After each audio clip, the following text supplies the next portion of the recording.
Yan, good morning mga ka-agri. Yan, nandito ulit kami sa aming farm mga ka-agri. So, aside sa nagtatanim na kami doon ng kamatis at saka may mga plastic mulch na, ito naman mga ka-agri, ang ginawa namin dito ay magtatanim kami ng mga leafy vegetable. Yan. Ito mga ka-agri, wala na itong plastic mulch, wala na, hindi na namin ito lalagyan. So, nandito nakalagay yung seeds, nakatanim. So ito mga ka-agri yung magiging ano niya, magiging daanan ng tubig at saka fertilizer dito manggagaling. So ang tawag nito mga ka-agri ay triptych. Papunta yan dito. Yan, nandito yung halaman, punta yan doon. Tapos dito rin, yan. Naka-prepared na. Lagyan lang ng buto tapos pagkatapos tabunan hanggang dulo yan. Yan. Ito yung mga buto mga ka-agri na aming itatanim. Maliban yan mga ka-agri, sila naman dito ay nag-install ng ganito mga ka-agri. Kung ang ginamit doon drip tip, yung kulay itim, ito naman ang ginamit dito ay dripper hose. Dripper hose yan mga ka-agri. Pareha silang may mga butas yan. May butas din yung drip tip mga ka-agri. Ito lang kay hose, yun ay tip. Yan. So ito na yung finished product ng mga ka-agri. Ito rin itatanim dito.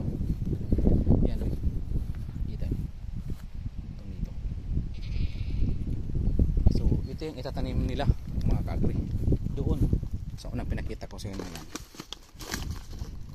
Yan sa lata yan, mga ka-agri. Litos to mga ka-agri, litos.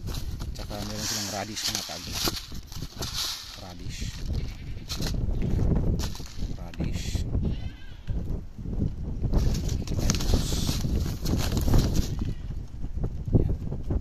Tsaka meron pa isa mga ka-agri, doon sa kanila yung isa. Ibang klase ng litos naman yung mga ka-agri, yung kulay puti. Ayan. So lahat ito mga ka-agri ay taniman to. Ayan. Ganitong gagawin. So iba-ibang klaseng, kung ano yung itinanim namin mga ka-agri doon sa area na yon, lahat ng meron doon ay dapat meron rin dito. Ayan. Para pagpunta ng mga guest namin ay makita nila dito.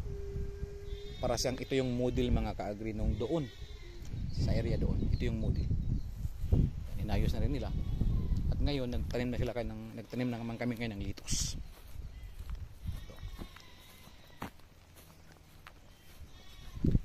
Yan, ito yung pangatlo.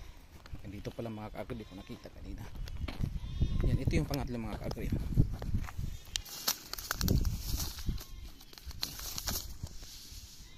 Ito yung pangatlong seeds. Oh bro, doon lang kay Naren. So sa mga ka-agri, kailan seeds bro, yung ano yan sa loob bro, yung sa loob yan yung seeds niya, no? Ang liliit. Ayan, ganito mga ka-agri pagtanim lang dito. Ganito yung kapamaraanan dito mga ka-agri magtanim yan, no? Kakaiba sa atin. 100 lang bro siguro bro, wag mo nang ibalik. Yan o, yan marami na kasing binitawan mo agad lagi, kasi ibabalik mo pa eh. Ganyan lang mga ka-agri. Pagkatapos tapunan konti. Ayan, yan. Dami naman ako bro sa kon mo. Ayan. Tapos may hose, itong hose mga ka-agri. Lagyan namin ito ng hose dito.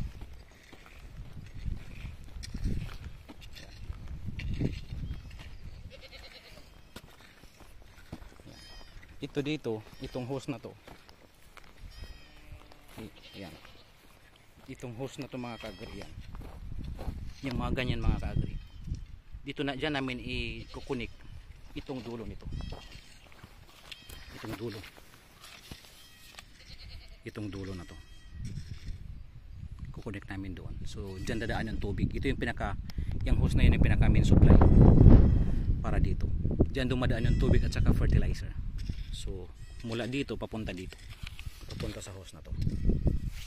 Yan, ganito dito mga ka-agri ang kamamaraanan sa pagtatanim. So ang aming irigasyon dito mga ka-agri ay automatic na, hindi na manual, di katulad sa atin na manual. Dito automatic. Yan, naglalagay na sila ng yan, ito hindi pa nalagyan ng plastic mulch, pero ito nalagyan na ng plastic mulch mga ka-agri. Tapos doon sa kabila, yung pinakaunang area doon ay may tanim na kamatis. So planting season na dito ngayon sa amin, kaya yun, kailangan na namin magtanim talaga,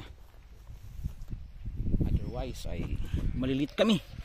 So itong pagtatanim namin mga ka-agri dito ay hindi ito binibinta, ito ay ipinamimigay ng libre doon sa mga guest namin. Ito yung isa na marketing strategy ng kampanya na bilang pasasalamat sa pagpunta nila dito sa amin. Ito yung binibigay, nagmamarket kami dito, namimigay kami dito mga ka-agri na twice a week, Wednesday and Saturday if I'm not mistaken, mga ganun.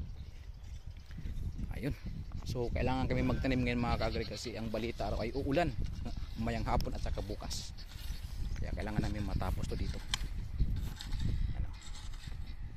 So paano, hanggang dito na lang, maraming salamat, thank you.